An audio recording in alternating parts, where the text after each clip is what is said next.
if we are talking about Rashaim, people whose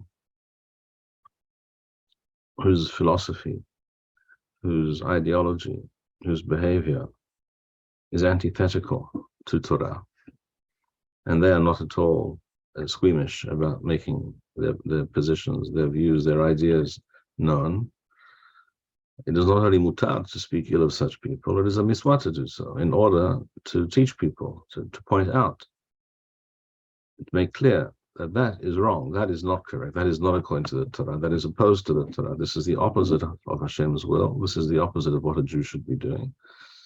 That is quite the opposite of what we're discussing here. So again, the assumption is always we're talking about a Torah Jew.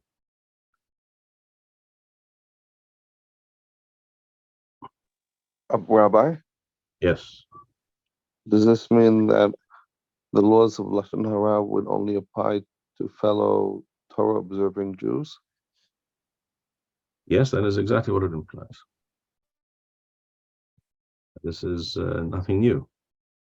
This is discussed a bit later by Rambam. It's also discussed at length by Rabbi David Bar-Hayim in his works on Lashon HaRa.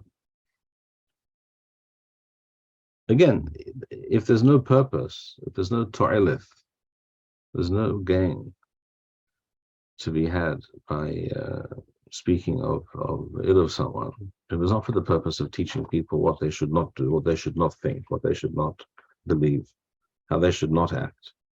If it's for that purpose, as we said, it's necessary and it's desirable. But if it is for the purpose of just being unpleasant or being critical just for the sake of being critical, and again, often it has to do with the fact that a person perhaps feels better about themselves if they can criticize, if they can find fault with others. Well, that's not a worthwhile pursuit at all.